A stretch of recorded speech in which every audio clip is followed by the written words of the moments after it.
Ya gimana Iran gak sukses? Ulamanya sebagai pemimpin spiritual, pemimpin tertinggi, rumah aja gak punya, tidak ngurusin hibah dan bansos. Dia memilih yang pertama meninggal dalam sebuah upaya mempertahankan kedaulatan. Ketika kerajaan Sunda hilang, tidak ada bekas, yang ada tinggal tulisan di batu. Kenapa? Karena dibakar. Kenapa dibakar? Karena harus dihilangkan. Ya, kenapa nilai ajaran yang ini dihilangkan? Karena nilai ajaran tinggi dan tertinggi. Kehancuran peradaban. Karena peradaban kita hari ini adalah peradaban terendah. Hari ini doktrin kita setiap hari, setiap orang mengaku mewakili Tuhan, diucapkan demi Allah, melanggar semuanya. Tapi Cina, Pak, tidak akan ada seperti sekarang kalau tidak punya perilaku yang hebat seperti kebudayaan mereka. Kita ini seringkali dihadapkan pada dua hal. Satu, arus keterbukaan dan pemahaman material tentang pendidikan ala barat, tetapi kita punya kekuatan spiritual ala timur. Dan hari ini saya membuktikan dengan makin kokohnya Cina, makin tegaknya Iran, sebenarnya kita harus mulai merubah diri. Jangan selalu berpikir bahwa ala barat itu adalah segalanya, dan harus punya keyakinan justru ala timurlah yang sampai pada puncak peradaban. Kita dijejelin. Untuk apa kita dijejelin? Agar kita menjadi konsumen. Padahal kita punya kekayaan yang besar. Nutrisi adalah nilai-nilai spiritual. Kita lupa nutrisi yang sebenar. Allahu Akbar, jalan. Kalau ini sudah nggak ada, mohon maaf, pertahanan kita lemah. Kalau ada agresi bangsa lain ke sini, mereka bagiin duit. Venezuela itu membuktikan diri. Kekuatan material, uang berbasis energi tidak bisa melahirkan heroisme bangsa. Presidennya diambil, dicokot, jempling, we rakyatna atoh, pengawalna cicing. Kenapa ini saya omongin? Ini harus dibangun. Kenapa? Saya khawatir suatu saat negara dalam ancaman, ada agresi, budak kawena teh keprok. Bisa nggak partai politik suluh ngumpulin para pengikutnya yang jutaan itu tanpa diongkosin? Saya rasa para menteri Prabowo terkejut melihat pidato Kang Deddy Mulyadi ini. Dalam banget, bapak-bapak, ibu-ibu. Saya ngebayangin kalau semua pemimpin paham saja konsep seperti ini, ya luar biasa ini teman-teman ya. Ini mutiara teman-teman ya. Daging semua pidato Kang Deddy ini. Luar biasa ya, tentang peradaban. Coba kita simak dulu videonya. Yang paling utama manajemen dalam hidup itu adalah rasa. Maka rasanya digunakan. Karena rasanya digunakan, maka dia tahu anaknya yang ke-9 ini kalau makan, bagaimana dipastikan anak-anaknya cukup makan. Maka pilihan ibu saya almarhum adalah memilih tidak makan. Karena dia tahu kalau dia lebih dulu makan, maka bisa jadi ada anak-anaknya nanti kurang makan. Maka ketika saya tanya, saya selalu nanya, mitos emam teu acan. Ibu saya selalu menjawab, geus empek dalahar sing seubeuh. Pan mi manu nyangu, nah isuk ge bari nyangu, bari ngepeul-ngepeul ngahuap seubeuh bae mah sederhana. Dari mulai itulah manajemen dibangun. Dia pastikan anak-anaknya makan. Karena dipastikan anak-anak makan, maka ibu mengorbankan dirinya untuk tidak makan. Berhasil kepemimpinan.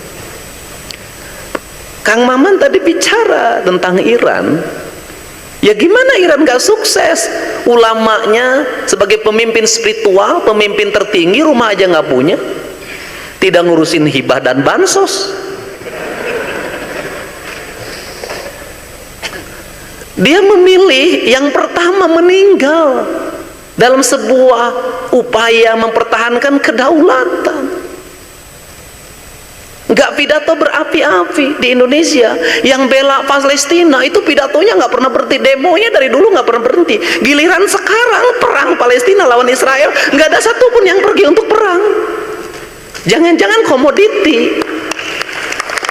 Makanya kita ini mencintai agama, mencintai Palestina, atau jualan agama dan jualan Palestina. Atau kita ini mencintai budaya atau jualan budaya. Kita ini mencintai Sunda atau jualan Sunda. Kan semuanya jadi komoditi. Maka itu menjadi pilihan. Maka saya katakan nih Kak, kalau cerita nih Kang Nukman, kalau bercerita pembelanjaan anggaran, saya ini adalah gubernur yang paling berat dari sisi anggaran. Sebelum saya memimpin 37 triliun. Begitu saya memimpin 31, 1 tahun memimpin 28. DPH kita sudah digunakan untuk kepentingan di pusat, dan sebagai wakil pemerintah pusat saya katakan dengan sukarela, dengan ikhlas, saya tidak akan protes. Hutang 3,8 ke Pemprov Jabar nggak ada masalah, nggak dibayar, tapi UIN jangan minta ke saya, kan itu kewenangan pusat. Nah, tetapi sebagai gubernur otak saya harus jalan. Saya memahami perguruan tinggi harus jalan, gak ada masalah. Maka saya ada hitungannya. Hitungannya bagaimana? Oke, bangun fakultas kedokteran, nilainya berapa? Satu mahasiswa kedokteran Jawa Barat sampai selesai berapa? Kita tuker. Saya bangunkin sekian miliar, tapi nanti mahasiswa Jawa Barat, anak-anak orang miskin di Jawa Barat kuliah di sini gratis kedokteran. Saya nggak mau jadi gubernur yang dipuji-puji ngebagi hibah di mana-mana, nggak mau. Kenapa? Kalau pilih jadi gubernur tukang ngebagiin hibah, nggak usah belajar manajemen, nggak usah. Kenapa? Siapapun bisa jadi gubernur, tugasnya nggak bagiin hibah. Semua anak kecil juga bisa. Yang susah jadi gubernur adalah uang yang sedikit dibelanjakan dengan tepat, efektif untuk kenaikan IPM, untuk kenaikan sumber daya manusia, untuk kenaikan kesejahteraan yang sumbernya dari IPM itu. Ini yang menjadi problem kita. Maka saya selalu ketika anggaran menurun, saya senang. Kenapa? Pemimpin akan diuji oleh uang yang sedikit, bukan oleh uang yang banyak. Nah, sehingga dari kerangka itulah kita memulai peradaban. Kita mulai peradaban bagaimana? Kita mulai beradaban dari hal yang kecil, memungut sampah. Setelah memungut sampah, menyimpan sampah. Setelah menyimpan sampah, mengelola sampah. Setelah mengelola sampah, membangun energi dari sampah. Ini kan yang tahapan yang sekarang kemudian terkoneksi dengan keinginan Bapak Presiden tentang sampah. Saya sudah senang, satu problem ini selesai, kemarin sudah saya tanda tanganin. Kemudian waktunya cukup apa? Itu hanya cukup 3 kali pertemuan. Satu, saya berinisiatif, yang kedua direspon, yang ketiga menteri telepon, yang keempat pertemuan, yang kelima tanda tangan dalam waktu 3 hari. Dulu Pemda Jabar itu bikin kajian sampah 10 tahun. Studi bandingnya udah kemana-mana, kajiannya segini, sampai sekarang proyeknya nggak jadi. Nah, apa sih? Harus belajar pada kearifan. Ini arif Sunda. 1, heureut nenden, nu kadua saeutik mahilo banyesa, yang ketiga pokpek prak. Apa itu pokpek prak? Orang Sunda itu adalah orang yang terbuka. Kalau sesuatu omongin aja kayak saya. Kenapa? Karena itu ciri orang Sunda. Jangan disimpen-simpen, jangan dipendem-pendem. Kenapa? Jantung. Kalau nggak seneng sama gubernur ya ngomong aja, videokan aja. Saya jawab. Kenapa? Itu dialektika demokrasi di era media terbuka. Nggak usah lagi konvensi pers. Kenapa? Semua orang hari ini bisa bicara, bisa menyampaikan, nggak perlu berkumpul, nggak berdemo. Cukup cerita saja. Setiap hari saya merespon itu dengan cepat. Kenapa? Ini dialektika. Ini ciri orang Sunda. Pok omongkeun. Ini problem kita sebagai orang Sunda, ini kalah dalam politik, tuh wani ngomong. Pengen jadi rektor? Enggak, Bang. Pengen jadi rektor? Begitu lama ngejawab, yang mimpinnya orang Batak. Sudah, kamu aja yang mau duduk aja gitu. aduh parejeng si eta pinter kene aing kunaon teu ngomong. Ini kan kelemahan orang Sunda. Ngomong. Kenapa? Karena seluruh problematika kita selama ini karena kita tidak ngomong. Kalau tidak ngomong itu dianggap tidak ada. Kenapa? Itu yang menjadi problem. Karena peradaban kita hari ini adalah peradaban terendah. Dalam falsafah Sunda, peradaban tertinggi itu rasa.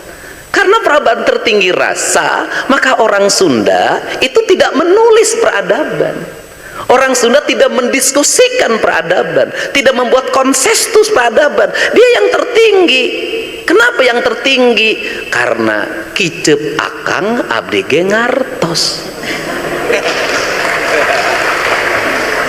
Apa artinya dalam teologi orang Sunda? Undang-undang nggak usah ditulis, undang-undang nggak usah diucapkan. Karena apa? Dengan melihat, memandang, mendengar, dan merasa, maka dia bisa merasakan mana yang mesti dilakukan dan mana yang mesti tidak dilakukan. Sehingga tanpa wali pun datang ke Sunda, orang Sunda dari dulu tidak punya budaya makan babi. Peradaban tertingginya bakakak ayam, rumahnya bersih, pakai panggung, peradabannya peradaban bambu. Kenapa orang Sunda menggunakan peradaban bambu? Karena orang Sunda tahu bambu itu ketika ditebang tumbuh lagi, akan dihindarkan. Kenapa tidak pakai batu? Agar dijauhkan dari eksploitasi alam. Karena di Sunda menambang itu dilarang. Kenapa? Karena orang Sunda alam ini titipan. Karena titipan tugasnya ngajaga jeung ngariksa. Lamun kira-kira hirup di luhur tanah geus hirup, kunaon kudu ngagali tanah. Itu yang disebut makna laing sakartum. Itu diwujudkan dalam identitas peradaban Sunda. Karena dibuat identitas peradaban Sunda, maka ketika kerajaan Sunda hilang, tidak ada bekas, yang ada tinggal tulisan di batu. Kenapa? Karena dibakar. Kenapa dibakar? Karena harus dihilangkan. Yang dihilangkan apa? Bukan orangnya, nilai ajarannya. Kenapa nilai ajarannya ini dihilangkan? Karena nilai ajaran tinggi dan tertinggi. Sehingga dihilangkan. Ketika dihilangkan, apa yang terjadi? Hilangnya identitas. Ketika hilangnya identitas, hilangnya apa? Hilangnya ide dan gagasan. Ketika hilangnya gagasan, hilangnya perilaku. Ketika hilangnya perilaku, apa? Kehancuran peradaban. Tunggul dilarung, catang dirumpak. Sehingga dalam perspektif orang Sunda, siapakah manusia yang paling buruk di muka bumi? Orang yang menebang pohon dicabut dengan akarnya. Sederhana.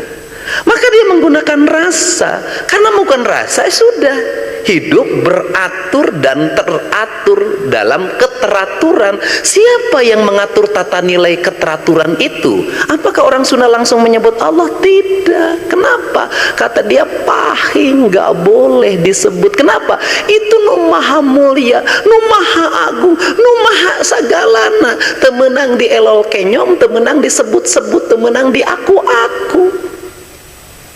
Hari ini doktrin kita setiap hari, setiap orang mengaku mewakili Tuhan. Dauhan Allah, dauhan Kanjeng Rasul. Bener ayat nu diucapkeun nama, tapi tujuanana cantang tu eta. Nah, ini kan berat, Pak. Apa dampak dari itu? Dampak dari itu adalah ketika nama-nama itu menjadi sumpah. Ketika nama-nama itu menjadi sumpah jabatan, sumpah kesetiaan, diucapkan demi Allah, melanggar semuanya. Tapi yang melanggar tuh karirnya makin agus, naik jabatan, sehingga orang teu naon ngalanggar sumpah Allah teh geuningan. Itu ge jadi rektor, jadi menteri, jadi anggota DPR, jadi gubernur, pasti masa jadi hal yang biasa. Bayangin loh Pak, tahun 70-an saya waktu SD, tahun 76 nggak berani bilang demi Allah, sumpahnya cuma dayak medu Pak, itu pun sudah nggak mau melanggar. Ini kan problem Pak. Apa itu tadi bahasa roh spiritualitas, tentang nilai-nilai rububiyah tidak menjadi nilai insaniyah. Aduh gaya aing ngomongnya. Aemi panurang itu rek itu guru. Jadi kenapa kalimat sakralnya tidak ada? Hilang. Apa kata orang Sunda? Kawung mabur carulukna sama lengiten pandana, Ciamis tinggal pahitna, Ciherang tinggal kiruhna, resi lengiten ajina, pandita ilang komara kaduru ku hawa nafsu. Sederhana. Apakah ini hanya pada kaum agamawan? Tidak. Ini berlaku juga bagi kaum akademis. Seluruh kerusakan yang terjadi di Jawa Barat itu karya kaum akademis. Seluruh kebijakan pemerintah provinsi yang banyak salah itu semuanya kajian kok, ada konsultannya. Itu kan akademis. Jalan yang longsor itu hasil akademis. Perumahan-perumahan yang di mana-mana dibikin bukit-bukit itu hasil kajian akademis. Banjir itu hasil kajian akademis semua. Kenapa akademisnya salah? Karena akademis berdasar bukan bekerja pada nilai, tapi bekerja pada proyek. Nu lempeng di bengkok bengkok di lempeng dikasih landasan akademis. Kan problem. Sehingga kata orang Sunda, derajat yang tertinggi bukan di pikiran, ujang di hati. Maka derajat tertinggi bisa di pikiran, di hati, karena orang yang pakai rasa melahirkan cinta. Anak 9 bisa sekolah, ada yang jadi sarjana, yang paling bungsu jadi gubernur. Satu petak sawah tidak terjual, padahal bapak saya pensiunan prajurit kepala. Kenapa? Pakai hati. Kenapa anggaran yang beribu-ribu triliun dalam setiap tahun dipimpin oleh orang? Teman-teman semua, alhamdulillah. Allahumma sholli ala sayyidina Muhammad wa ala ali sayyidina Muhammad. Ya teman-teman, tadi kita sudah melihat pidato dari Gubernur Jawa Barat Kang Deddy Mulyadi yang mana begitu luar biasa. Ya, kan disampaikan kita hari ini sudah dicekokin ya pendidikan, moral ya oleh negara Barat, oleh peradaban Barat ya, yang mana anak-anak zaman sekarang ya sangat luar biasa ya, niru Barat ya. Padahal ya kita lihat peradaban Timur lah ya yang bisa membangkitkan kemajuan suatu bangsa ya. Semoga ada penerus yang mana bisa membangkitkan nasionalis ya, kemajuan bangsa ya. Kita pun melihat bahwa Cina ya, Iran menjadi negara maju karena peradaban Timur ya. Luar biasa ya teman-teman, karena disampaikan sangat dalam itu ya. Saya rasa para menteri, para Prabowo terkejut ya kalau melihat pidato Kang Deddy Mulyadi ini ya. Luar biasa, Masya Allah. Semoga ada manfaatnya ya teman-teman. Allahumma sholli ala Muhammad wa ala ali Muhammad. Assalamualaikum warahmatullahi wabarakatuh.